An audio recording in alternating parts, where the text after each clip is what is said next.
Salam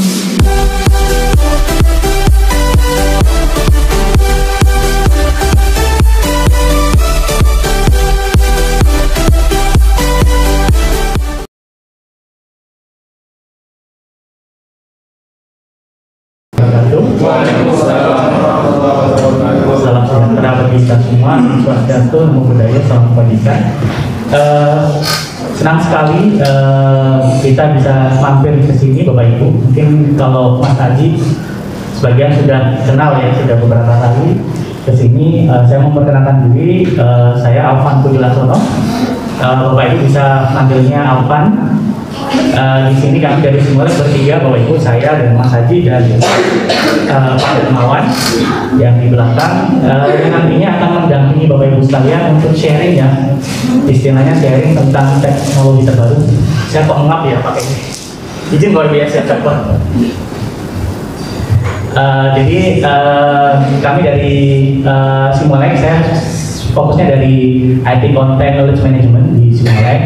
Kebetulan memang sebelumnya bekerja sama dengan Mas Haji mengembangkan media-media terbaru yang bisa diimplementasikan untuk pembelajaran. Salah satunya adalah teknologi virtual reality. Ini salah satunya. Jadi target kita, Bapak Ibu, jadi kita ada target ya, Bapak Ibu, yang mohon maaf. Jadi tidak hanya pelatihan saja yang tidak ada produknya. Di hari ketiga kita pastikan masing-masing harus ada produk. Seperti itu, harus ada produk dan sertifikatnya nanti baru dikeluarkan kalau produknya selesai, Bapak Ibu. Seperti itu ya. Jadi bukan produk, jadi memang harus ada portofolio ya. Kalau sekarang yang bisa nanti diimplementasikan. Tapi tenang Bapak Ibu, kalau dengan judulnya kan agak ini teknologi apa, mungkin yang bagi yang belum pernah kenal ya. Terus saya yang belum bisa atau yang basic IT-nya kurang fokus itu bagaimana gitu kan. Tenang Bapak Ibu, kita ambil memang yang di level sekarang adalah level beginner atau pemula. Jadi kita startnya bareng-bareng semuanya dari nol seperti itu. Jadi kalau ada kesulitan langsung boleh. Jadi sama saya ketinggalan gitu nggak apa-apa. Jadi kita memang start sama-sama, kita bukan hanya menyampaikan materi, tapi kita adalah sampai dengan produk. Memang yang sekarang kita akan buatnya adalah yang virtual reality. Sebenarnya tadi yang sudah dijelaskan banyak ya Bapak Ibu ya, target-targetnya, termasuk yang sekarang tren terbaru metaverse ya. Kita ada yang dengar yang metaverse. Itu kita juga sebenarnya sudah mengembangkan, dan kemarin sudah kita buatkan workshop 3 angkatan.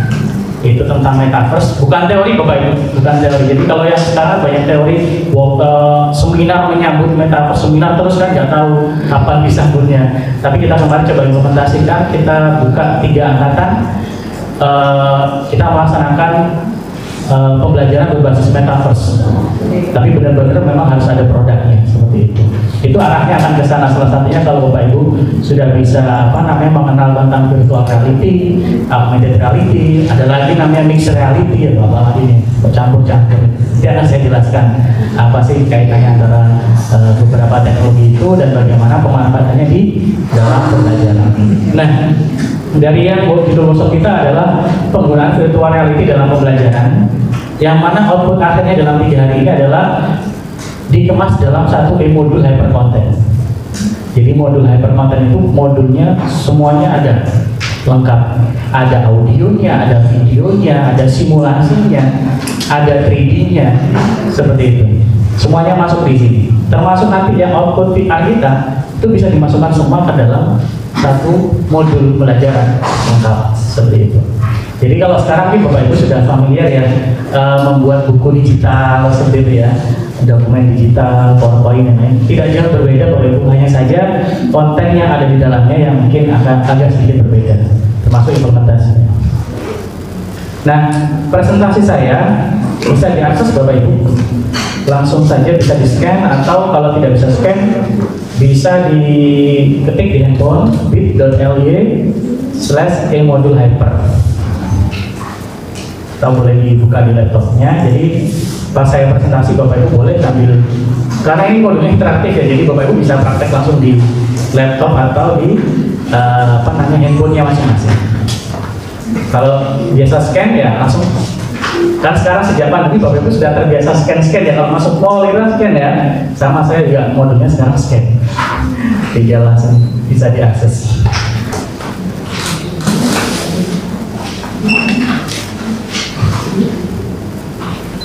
Bisa diakses. Yang punya handphone boleh langsung di scan.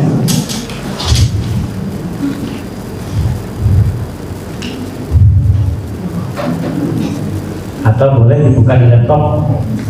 Kalau di laptop bisa pakai alamat bit.ly e-modul hyper. Sudah? Muncul ya presentasinya? Oke. Nah, modulnya sudah bisa diakses oleh Bapak Ibu sekalian. Jadi ini contoh modulnya, termasuk presentasi. Jadi presentasi saya buat sebagai contoh e-modulnya.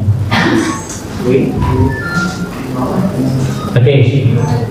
Langsung saja, tadi kan sudah ada penyampaian dari Pak Hendri ya tentang bagaimana pemanfaatannya, apa sih teknologi virtual reality, tentang digitalisasi seperti itu ya.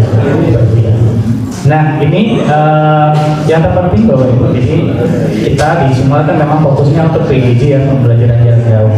Jadi untuk saat ini memang pemberdayaan sumber daya daring maupun luring merupakan sebuah keharusan dan bukan lagi tentang teknologi masa depan. Nah semenjak pandemi kan Bapak Ibu jadi terbiasa untuk Vicon, ya kan, video conference. Kita dulu sih mulai kan sudah lama membuat pelatihan tentang video conference, digital class.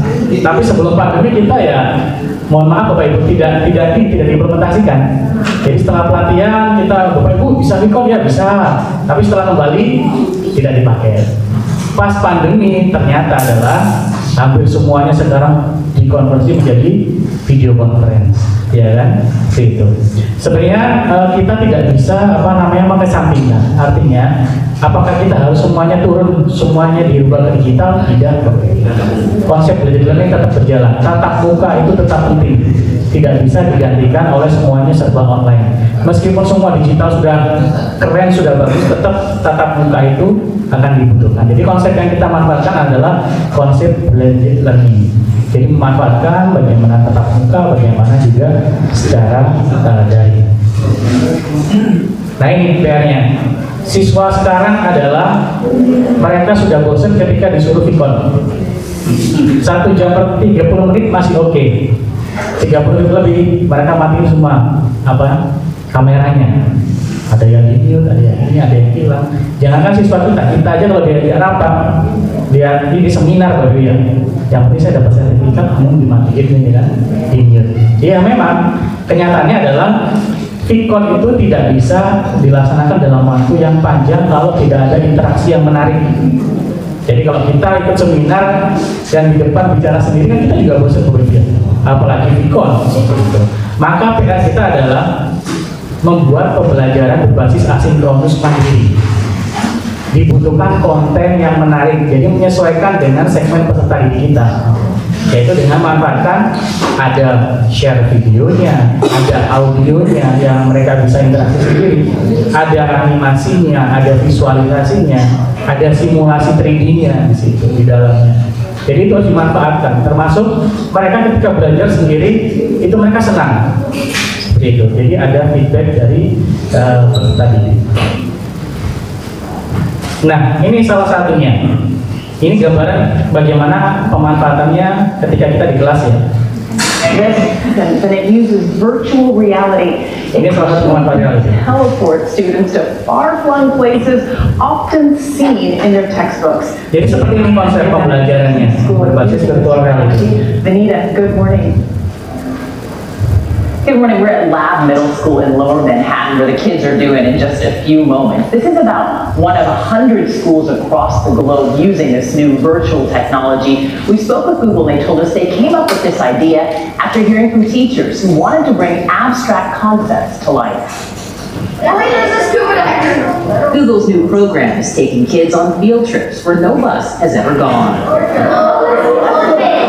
This 6th grade science class plunged deep into Australia's coral sea, getting 360-degree views of the Great Barrier Reef.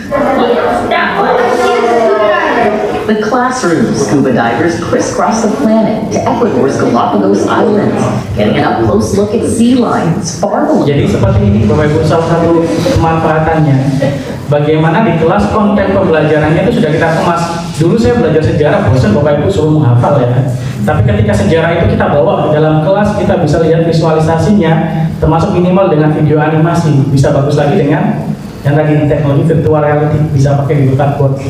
Asalkan kita cuma ada handphone, kita bisa pakai, ya kan? Kita tinggal implementasikan. Nah, bagaimana sekarang kita membuat konten yang relevan dengan topik materi kita yang kita bawa ke kelas kita dengan media yang tadi salah satunya. Di kelas itu mereka bisa belajar dengan interaktif, lebih banyak diskusi, bukan hanya searah. Kalau searah sekarang lebih banyak auditorinya ya, siswa mendengarkan, padahal kita kan visual, lebih banyak butuh sesuatu itu yang visual.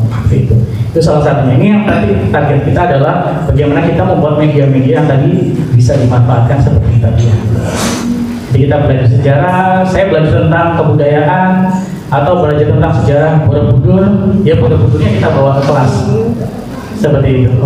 Ini salah satu contoh implementasi. Termasuk pemanfaatan 3D. Nah ini, menurut riset dari Sensatis Education, jadi mayoritas anak-anak adalah pelajar visual atau taktil.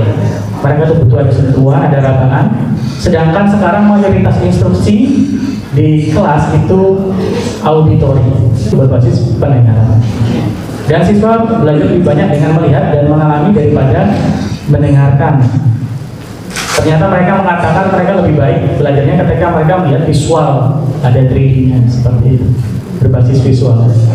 Nah, dalam riset tersebut ternyata 85% anak usia sekolah adalah pelajar visual dan kinestetik.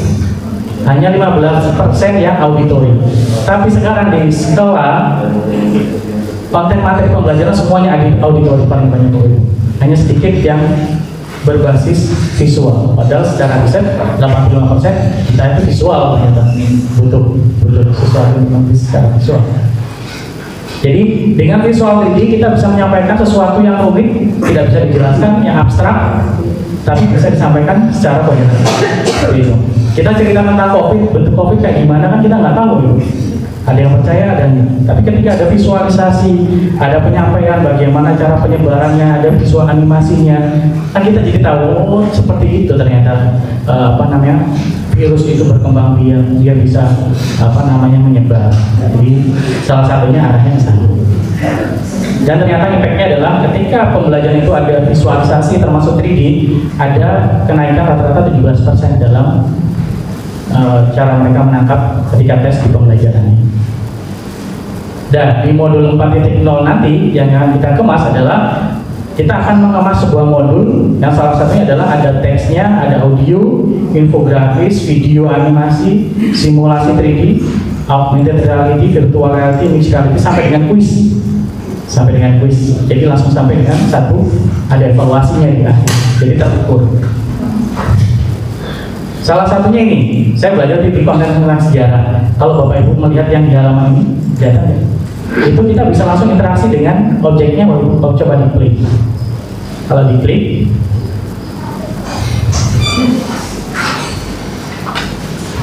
ini salah satunya. Nah, kita bisa langsung interaksi. Bapak Ibu bisa pegang ini, bisa lihat cara 3D. Kita belajar sejarah tentang relief gitu ya, atau kita belajar tentang sains, kita bisa berinteraksi dengan konten 3D-nya. Nanti bisa dimasukkan narasi juga, storytelling di dalam konten tersebut. Bisa. Kalau yang di handphone juga bisa langsung diputar-putar seperti itu. Objek kontennya yang bisa kita coba implementasikan. Termasuk di sini kita bisa aktifkan mode ini. VR, virtual reality. Kalau ini kita aktifkan di handphone, itu akan kita pakai kacamata semacam ini. Ini namanya VR headset ya. Kacamata kalau tadi kan pakai kardus ya, yang video yang saya share ya. Kalau ini kita bisa pakai ini. Jadi handphonenya tinggal dimasukkan ke dalam kacamata VR. Ini salah satu. Jadi kita bisa berinteraksi dengan konten-konten yang ada di dalamnya. Termasuk di sini konten sejarah. Lalu kita bisa contohnya ini eksplorasi tentang museum. Kalau Bapak Ibu play di situ, kita bisa menjelajah ke dalam museumnya secara 3D.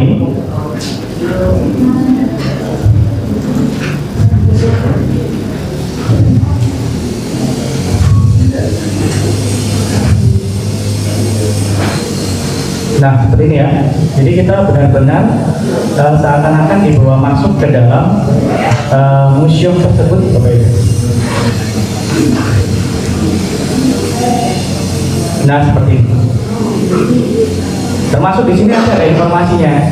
Di museum itu ini bagian apa, kita juga bisa lihat kanan kiri. Kita bisa eksplorasi. Nah, seperti ini.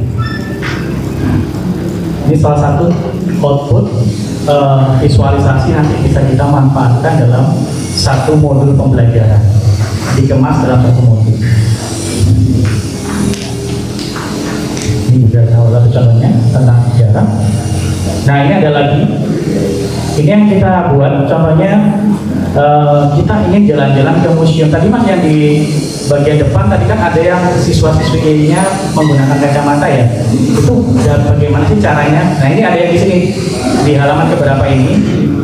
Ini saya sediakan, ini contoh virtual reality Museum Sumpah Pemuda ini yang kita buat simulasi. Jadi kita bisa jalan-jalan kalau Bapak Ibu play. Nah, kita bisa lihat Museum Sumpah Pemuda 360 derajat. Ada storytellingnya yang menjelaskan siapa langsung orang museum tersebut. Nah, sekarang coba Bapak Ibu buka handphonenya, buka aplikasi YouTube. Kita tes nih handphone kita support VR apa tidak? Udah canggih betul handphonenya ya. Kemudian. Jadi Pak saya ikut pelatihan VR, handphone saya nggak canggih ternyata. Sudah, silakan buka aplikasi YouTube, bukan lewat browser ya, lewat aplikasi YouTube, bukan browser. Aplikasi YouTube dibuka. Coba Bapak Ibu ketikkan virtual reality Museum Sumpah Pemuda di YouTube ya. Di YouTube buka virtual reality Museum Sumpah Pemuda.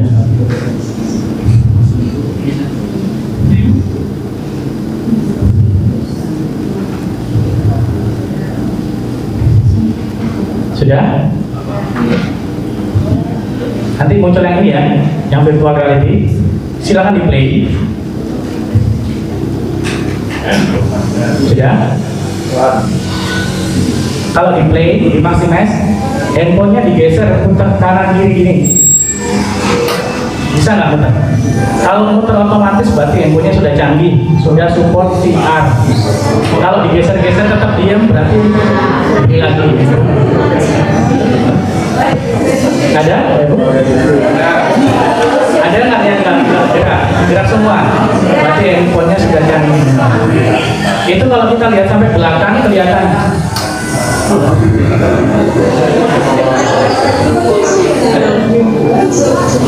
Nah, di YouTube itu kalau kita maximize, itu ada gambar kacamata nggak di pojok bawah?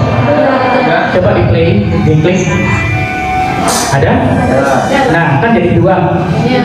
Nah, silakan kalau mau coba jalan-jalan masuk ke situ, dipasang di sini. Siapa yang mau coba? Silakan.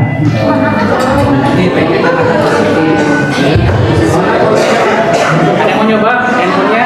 Boleh, silakan Pak.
canggih daripada itu.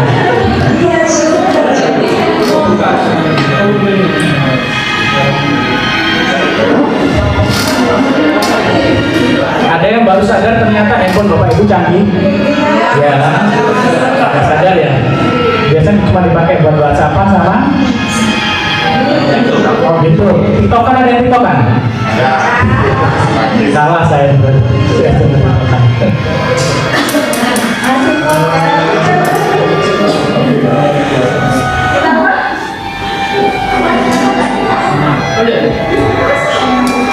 Oke, berarti handphonenya sudah canggih semua. Tinggal kita bagaimana membuat konten yang seperti tadi di dalam konten tadi kan contohnya museum ya, tentang sejarah. Nanti Bapak Ibu storytelling sendiri tentang konten apa. Target kita adalah kita bisa nanti memvisualkan paling tidak minimal sekolahnya masing-masing atau labnya masing-masing. Kita buat virtual lab namanya, ya kan? Nanti di situ ada videonya, ada PDF-nya, ada presentasinya dimasukkan semua ke sini. Itu outputnya. Nah, kalau semuanya materinya, semuanya ya. Iya, silakan Pak. Yang mau nyoba boleh, Bapak Ibu yang di depan nanti kalau pakai alatnya. Nah, coba.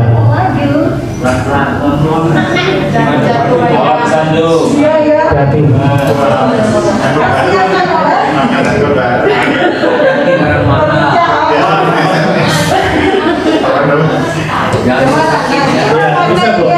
Harus dia diajarin.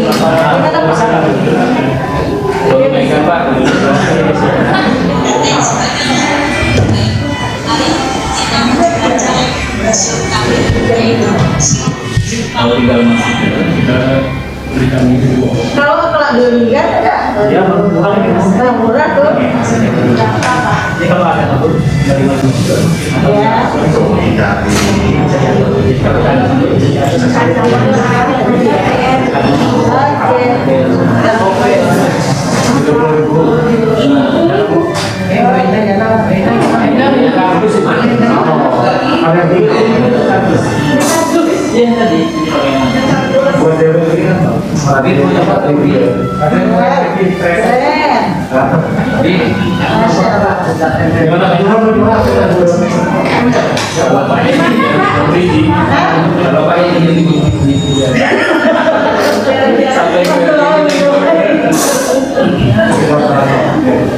Nah itu salah satunya Bapak ya. Salah satu kita ngetes apakah handphone kita sudah support teknologi VR. Ya sudah bisa.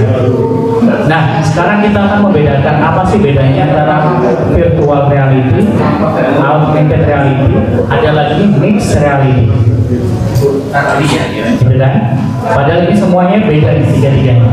Jadi materi kita sekarang adalah tentang virtual reality. Jadi virtual reality adalah kita diajak masuk benar-benar ke dalam dunia virtual. Kita sudah lupa semua dengan dunia nyata. Jadi kalau udah pakai kacamata ya kita udah asik sendiri di situ. Kita mau nabrak atau mau apa nggak kelihatan. Itu berarti kita diajak masuk ke dunia virtual. Virtual reality identik dengan menggunakan kacamata VR. Itu namanya VR headset, kacamata VR. Kalau augmented reality itu adalah konten digital yang muncul di atas dunia nyata. Ada yang pakai Instagram, ada yang suka pakai filter glow up. Masa nggak ada? Ibunya biasanya ada nih. Kalau anak-anak muda sekarang, mereka tuh sudah terbiasa pakai filter glow up, ada stiker-stikernya, gitu kan? Ada efek-efeknya, gitu kan? Itu namanya teknologi augmented reality. Jadi dia muncul di atas dunia nyata. Jadi kadang kita apa jadi lucu muka kita kan kalau pakai filter di Instagram. Nah itu adalah konten augmented reality. Cukup dengan menggunakan smartphone. Ada lagi namanya mixed reality. Ini sudah tidak ada batasan. Jadi kita pakai kacamatanya agak transparan. Tapi kita nanti muncul 3D di situ.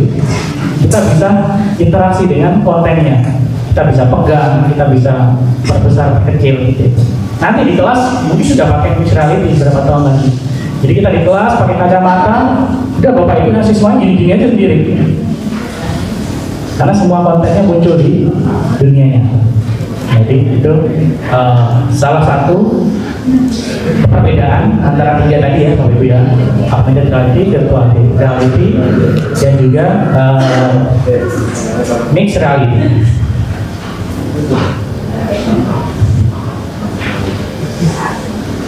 Mas, apakah memang kita lebih bisa lupa benar-benar dengan dunia nyata kita? Nah, ini contohnya, salah satu efeknya ya. Nih, kalau kita sudah pakai kacamata ini, kita udah nggak kelihatan. Kita ini di nyata atau di cahaya? Yeah, 16 shots per. Kita benar-benar nggak bisa membedakan. Kita udah coba kan di semua nggak ada banyak alatnya, ada 3 ya. Kita sudah tidak bisa membedakan ketika masuk di situ. Pakai pengaman dulu.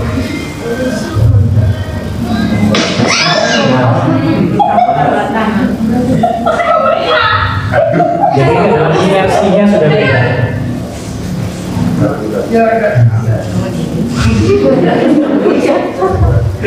Jadi dia berasanya itu sebenarnya di atas gedung, Bapak. Jadi pas jatuh ya benar-benar kelihatan jatuh. Oh my god.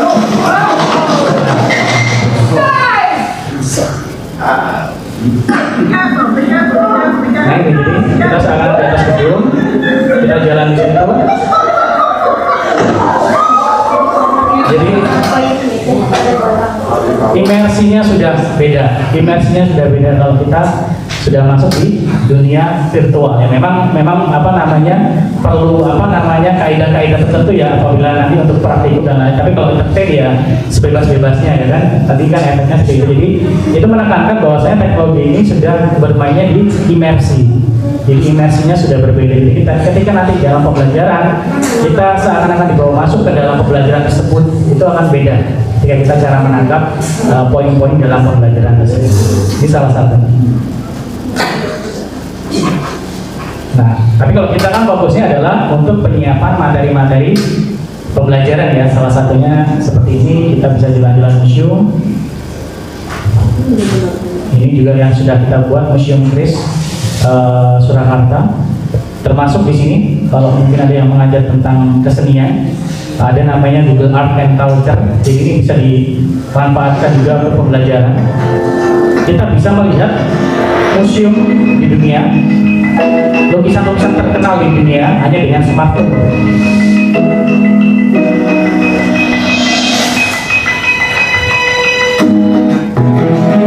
Nah, ini salah satu. Namanya Google Art and Culture. Kita bisa berinteraksi langsung dengan konten yang ada di situ. Ada yang sudah pernah coba Google Art and Culture? Belum. Coba diinstal dulu. Masuk ke Play Store, kita akan coba memanfaatkan fasilitas augmented reality, virtual reality yang sebenarnya sudah ada. Dihapus dulu foto selfie-nya. Sama video TikTok-nya dihapus dulu ya Pak ya.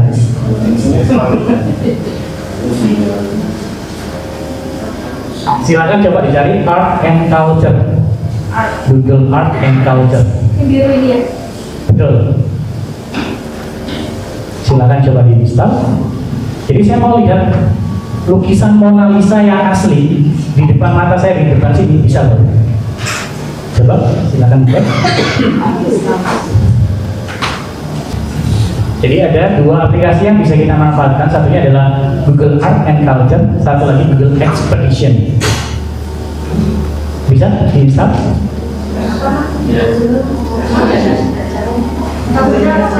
Google Expedition. Expedition.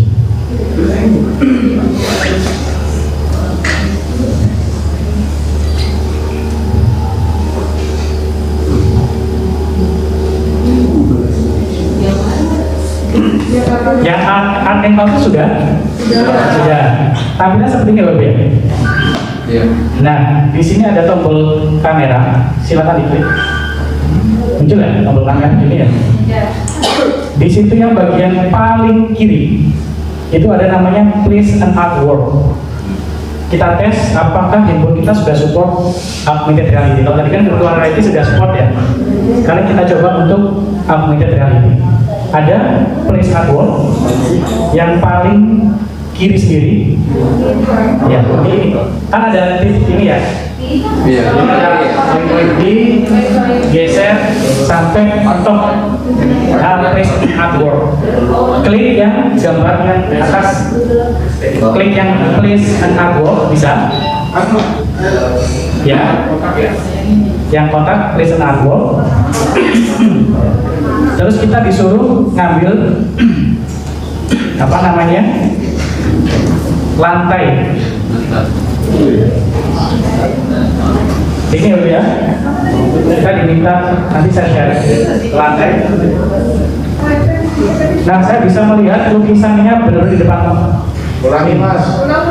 Saya share di depan aja biar kelihatan. Nah ini kan art projector ya namanya ya. Kalau saya klik di sini art projector, place an artwork, ini ya. Nah, saya diminta tolong scan lantai. Ini saya scan lantai di sini. Kalau handphonenya canggih, lebih canggih dari saya. Kalau pas di scan muncul titik-titik seperti ini. Saya klik di sini. Nah, ini ya, saya pilih yang agak besar.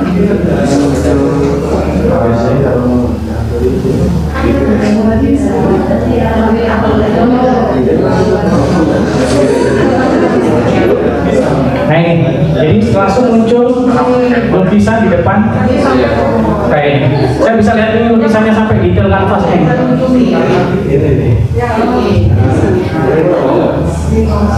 Nah ini.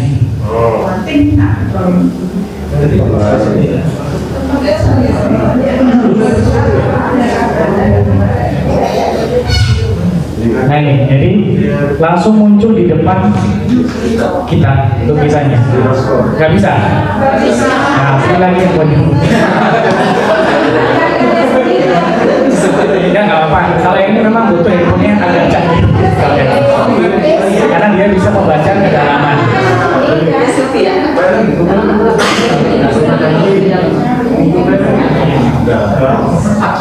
Ya, memang kalau ini istilahnya handphonenya harus punya namanya teknologi AR membaca ke dalam.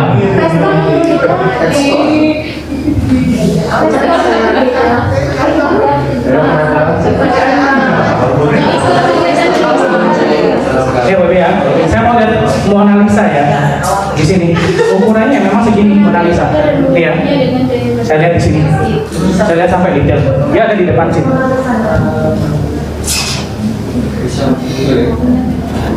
Nah, jadi ini teknologi augmented reality. Kita bisa berinteraksi dengan konten 3D di depan mata kita. Ada yang support? Masa nggak ada? Ada. Coba yang support angkat tangan. 1,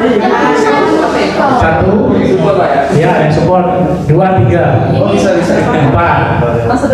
5. Berarti infonya sudah canggih. Yang lain nggak support? Belum support.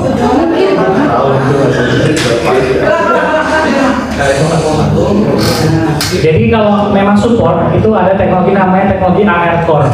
Dia bisa mendeteksi ini kedalaman, bisa mendeteksi lantai, bisa mendeteksi objek di depan kita.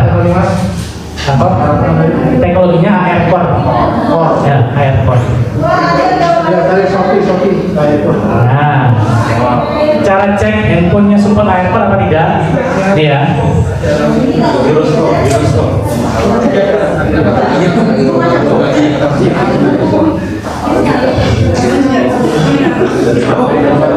Nah ini, kalau mau ngecek itu namanya di AR Core supported device.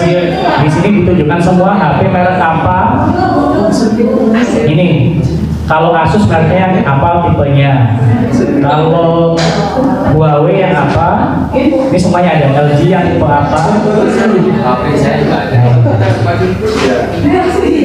Oppo juga ada yang support beberapa ini banyak.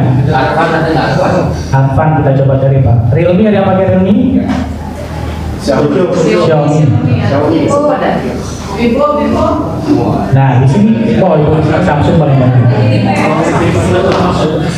Sony, Vivo ini ada Vivo. Next ini, nah ini bisa dicek seperti beberapa. Xiaomi ada. Mi 8 ini. Nah ini beberapa ini. Kalau kita mau cek apakah handphonenya support atau tidak. Nah ini. Tapi nggak apa. Kalau teknologi AirPod di sini adalah memang teknologi advance. Jadi ini memang bisa mendeteksi kedalaman. Tapi kita bisa manfaatkan asalkan tadi bisa giroskop sama satu. Yang tadi cukup bisa buat virtual reality.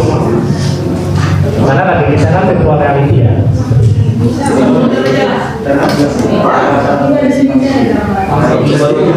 Ada alasan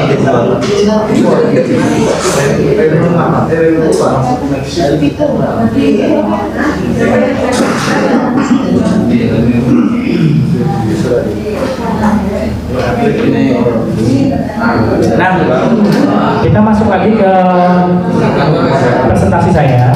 Di halaman ke-20 itu ada contoh virtual museum. Kalau tadi kan Bapak Ibu virtual museum lewat YouTube ya, yang ada suaranya, storytellingnya, lalu pakai kacamata VR. Yang di halaman 20 Bapak Ibu bisa jalan-jalan ke museum Sumpah Pemuda, tapi pakai seperti Google Street. Coba diklik di sini ya, diklik di sini, pasti diarahkan museumnya. Nah, Bapak Ibu bisa menjelajah. Target kita 3 hari ke depan membuat seperti ini. Nah ini ya. Terus kita jalan-jalan masuk ke dalam museum. Silakan dibuka laptopnya, diakses tadi. Museum Sumpah Pemuda. Nah ini. Museum Sumpah Pemuda ini dulu tempat kos. Kita jalan-jalan masuk ke dalam. Mahasiswa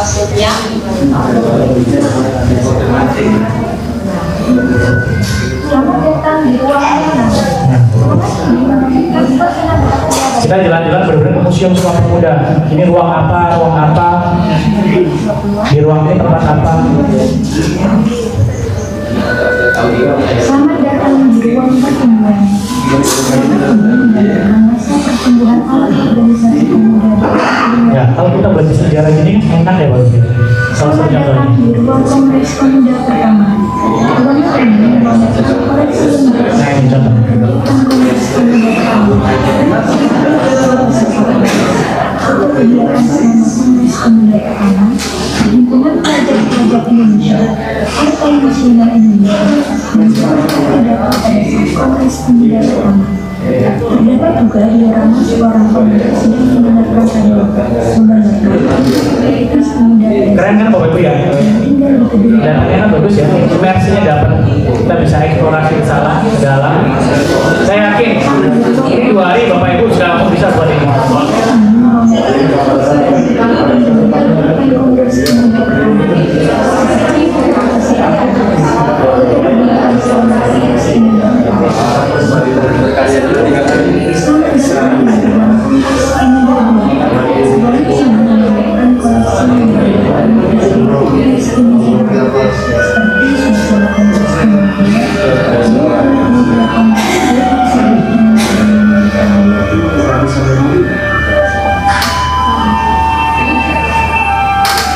Nah, jadi sudah kebayang Bapak Ibu ya, target kita seperti apa sampai 3 hari ke depan ya?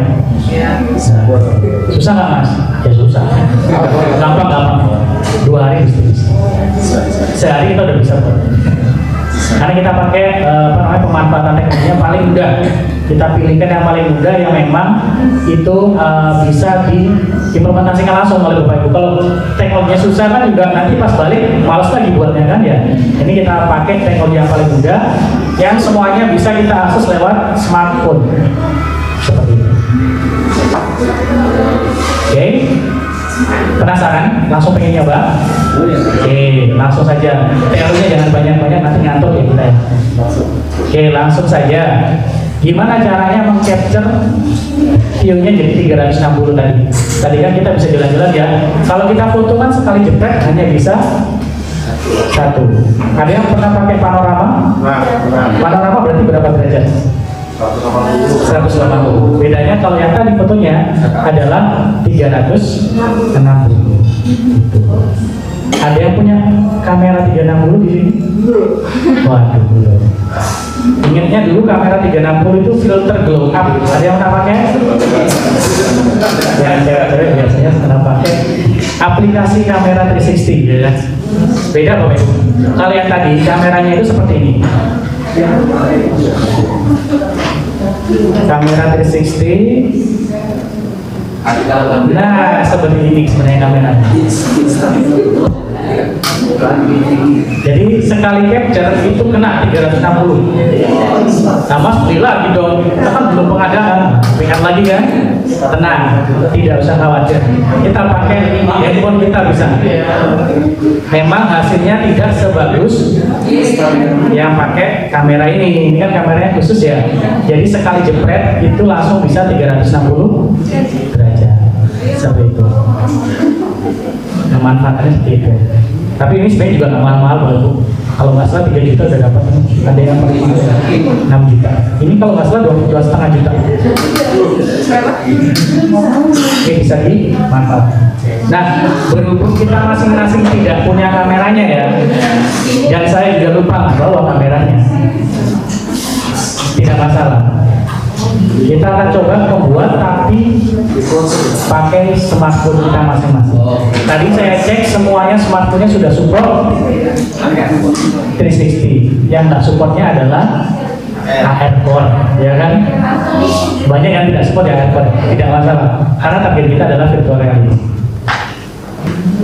Oke, langsung saja kita akan coba bagaimana membuat foto 360 ya, foto 360. Jadi kita belum memetakan konten materinya dulu. Kita akan coba berlatih teknis dulu. Baru setelah teknisnya Bapak Ibu sudah menguasai, kita akan coba masuk ke dalam materi yang memang sesuai dengan topik yang diampu Bapak Ibu sekalian. Itu ya. Jadi kita materinya bebas saja sebagai contoh. Yang terpenting Bapak Ibu tahu pemanfaatan teknologi. Oke, handphonenya dibuka semua. Silakan dibuka. Masuk ke Play Store. Masuk ke Play Store. Kenapa? Itu tadi buat contoh. Kalau mau dihapus silakan. Kalau saya mending hapus foto selfie-nya Bu. Udah nggak ada. Video selfie yang joget-jogetnya dihapus.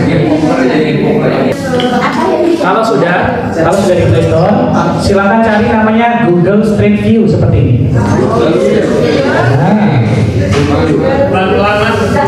Belum kemana-mana Pak, saya masih di sini pelan ya. Belum kemana-mana ya. Saya masih di sini. Ya. Kelihatan maju. Bapak Ibu yang di belakang di sini enak nih. Tapi enak di depan nih. Google Street View. Ya.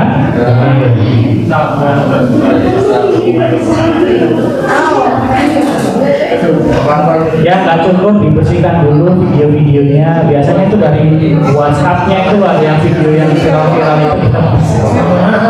Video belajar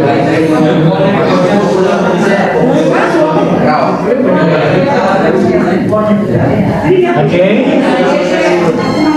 Sudah belum? Proses. Pakai ini ya.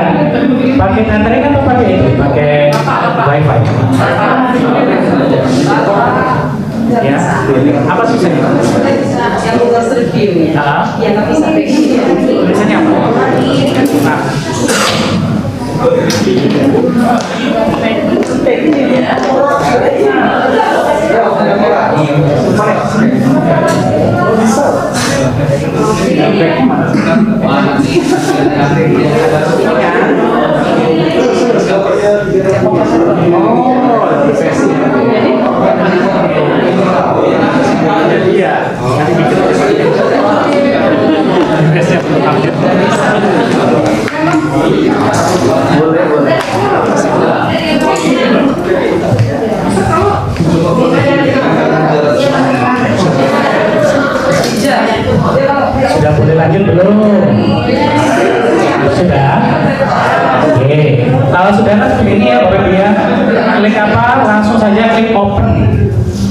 Kalau sudah diinstal, dibuka. Nah, tampilannya seperti ini. Muncul map ya. Muncul map seperti ini. Muncul map ya. Map. Nah, di situ ada tombol create nggak Bapak Ibu? Nah, klik tombol create. Nah, create. Tombol create. Nanti akan muncul ini. Pertama, connected photo. Yang kedua, photo spare. Yang kita pakai adalah yang photo spare. Tapi kalau Bapak Ibu sudah, saya kayak kurang ini, saya mau beli sendiri kameranya yang 360. Bisa langsung ini, connect atau import 360 foto. Bisa dipilih. Tapi karena kita tidak punya, Bapak Ibu pilih yang ini, photo spare. Oke, klik photo spare. Muncul apa? Halo. Klik halo. Sudah? Izinkan. Izinkan lagi. Ya, pokoknya semua harus diizinkan. Oke. Tampil seperti ini, ada kotak, ada lingkaran. Ada apa tampilnya? Create street view. Betul. Klik. Nah, diklik apa itu? Open kamera. Ya, open kamera. Ini kan. Sudah? Muncul? Bapak Ibu berdiri. Saya suka ngerjain orang ya. Bapak Ibu berdiri. Sudah? Kan kalau digoyang-goyang, kameranya tergoyang ya? Ya. Tugas Bapak Ibu adalah mencari yang menempatkan yang lingkaran putih itu ke lingkaran oranye seperti ini. Silakan dilihat di depan dulu sebelum praktek. Tugas Bapak Ibu adalah pertama seperti ini, mencari lingkaran oranye. Cara pertama adalah handphone di sini, biar nggak goyang-goyang. Kalau saran saya, lengan ini nempel ke dada, atau kalau mau ini, ya, biar nggak goyang-goyang. Jadi setiap lingkaran yang kena, Bapak Ibu yang pertama selesaikan dulu misi yang searah seperti ini, sampai ke belakang ya, seperti ini ya. Kalau sudah selesai, agak naik ke sini, naik sedikit sini, putar lagi sampai selesai. Kalau sudah, bagian atas jangan lupa. Terakhir, bagian bawah sampai bawah kaki. Indikatornya adalah sampai checklistnya warnanya jadi hijau, berarti Bapak Ibu berhasil. Silakan. Yang vertigo pegangan, ya kan? Dari Gusti.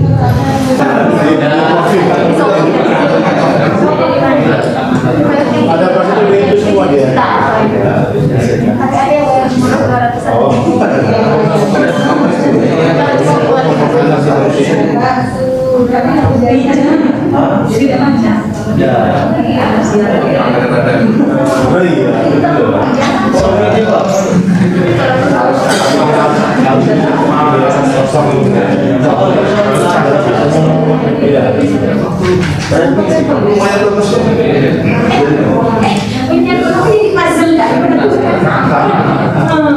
Sudah belum? Yang sudah, nanti kan ada ini ya, tombolnya jadi hijau seperti ini. Nah ini ya, kaki bagian bawah. Nah hijau, checklistnya diklik seperti ini. Nanti selesai, Mas hasilnya kemana? Kok kembali lagi ke sini ya kan? Hasilnya Bapak Ibu masuk ke profile di sini, profile. Di handphonenya ya, klik profile.